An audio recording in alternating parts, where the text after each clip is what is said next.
Imagine standing in front of a giant dinosaur skeleton in a museum, the bones of a massive creature that walked, breathed, and hunted on this planet millions of years ago. Or perhaps you're holding a rock that holds a perfect spiral of Ammonite, a snail-like shelled marine creature. These aren't just stones or bones. They are letters written by time itself that tell us the epic history of our planet and the life on it. Fossil. This word comes from the Latin word for something dug up. The formation of a fossil requires such rare and specific conditions that it's safe to say that only a tiny fraction of all living things that have ever existed have been immortalized in this way. The story of a fossil is a tale of transformation and patience, beginning with the moment of death, but lasting millions of years. Fossils have fundamentally changed humanity's understanding of the Earth's age and the history of life. For centuries, people have viewed the seashell fossils they found on mountaintops as evidence of Noah's flood. They mistook dinosaur bones for the remains of mythological giants or dragons. The word fossil was used to describe any supernatural or strangely shaped rock.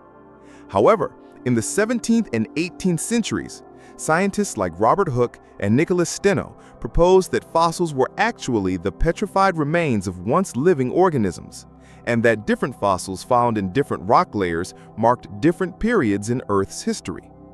This was the beginning of paleontology and our efforts to understand the evolutionary history of life. For a fossil to form, everything must line up perfectly.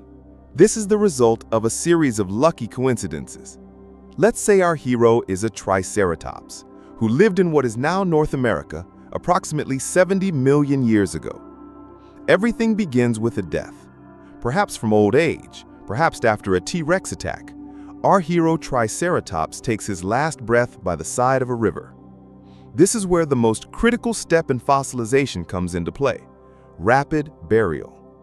If the body had been left exposed, it would have been decomposed by scavengers, decomposed by bacteria, and dispersed by natural forces like wind and rain.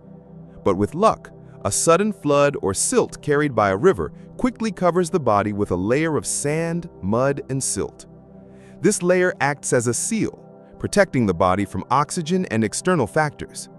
Soft tissues, skin, muscles, organs still decay, but the more durable bones and teeth remain.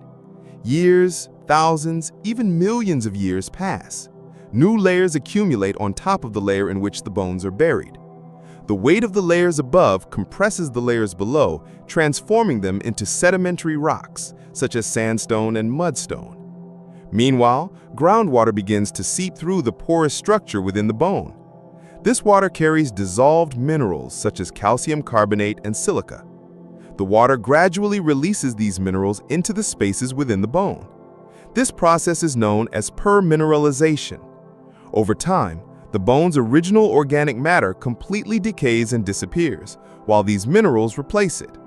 The result is a replica in stone that exactly replicates the bone's original shape and even its microscopic structure. We no longer have a bone, but a bone-shaped rock, a fossil.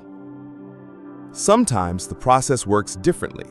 In molded and cast fossils, the organism completely decays, leaving only a cavity, mold, in the mud. Later, if this cavity fills with other minerals, a three-dimensional replica of the organism, cast, is formed. Sometimes, much rarer forms of fossilization occur, such as charring, entrapment in resin, amber, or freezing. An insect trapped in millions of years of tree resin can reveal not only the creature's skeleton, but even its most delicate wings and antennae. The formation of a fossil is only half the story. This petrified remains, buried kilometers underground for millions of years, must be brought back to the surface for anyone to find it. This only happens through earth movements, erosion, the wear and tear of wind and water, or human activities, road construction, mining. When a paleontologist or a lucky amateur spots a fossil fragment sticking out of the soil on a wind-eroded hillside, this millions of years old time capsule finally comes to light and begins to whisper the secrets of the past. Each fossil is evidence of an entire ecosystem that once existed, a lost world. Thanks to them, We can learn how dinosaurs lived, what the first mammals looked like, what strange creatures once filled the oceans, and the long and winding journey of life on our planet. When you touch a fossil, you touch not just a stone, but time itself.